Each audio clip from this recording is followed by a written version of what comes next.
خوش آمدید مسیح یسوع میں آپ سب کی سلامتی ہو۔ یوحنا عارف کا مکاشفہ، چوتھا باب، آسمان میں پرستش۔ ان باتوں کے بعد جو میں نے نگاہ کی تو کیا دیکھتا ہوں کہ آسمان میں ایک دروازہ کھلا ہوا ہے، اور جس کو میں نے پیشتر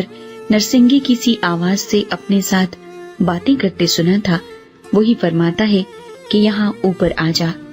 میں تجھے وہ باتیں دکھاؤں گا جن کا ان باتوں کے بعد ہونا ضرور ہے۔ فوراً میں روح میں آ گیا، اور کیا دیکھتا ہوں کہ آسمان پر ایک تخت رکھا ہے، اور اس تخت پر کوئی بیٹھا ہے، اور جو اس پر بیٹھا ہے وہ سنگ یشب اور عقیق سا معلوم ہوتا ہے، اور اس تخت کے گرد زمرد کی سی ایک دھنک معلوم ہوتی ہے، اور اس تخت کے گرد 24 تخت ہیں، اور ان تختوں پر 24 بزرگ سفید پوشاک پہنے ہوئے بیٹھے ہیں، اور ان کے سروں پر سونے کے تاج ہیں،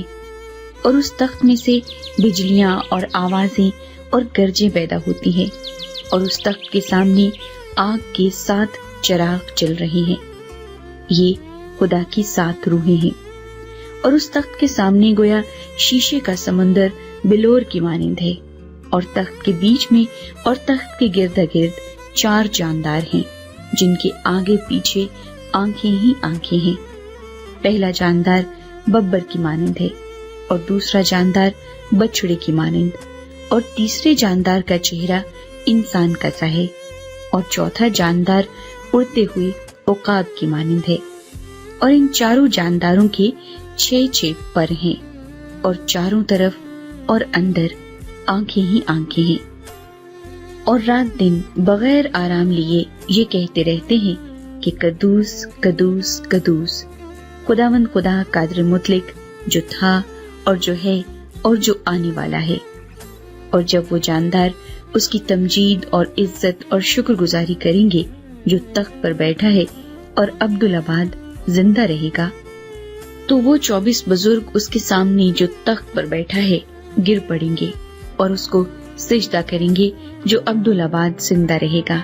اور اپنے تاج یہ کہتے ہوئے اس تخت کے سامنے ڈال دیں گے کہ اے ہمارے خداوند اور خدا، تو ہی تمجید اور عزت اور قدرت کے لائق ہے، کیونکہ تو ہی نے سب چیزیں پیدا کی، اور وہ تیری ہی مرضی سے تھی اور پیدا ہوئی۔ خداوند یسوع مسیح کے پرفضل، پاک اور مبارک نام میں آمین۔ خداوند کا زندگی بخش کلام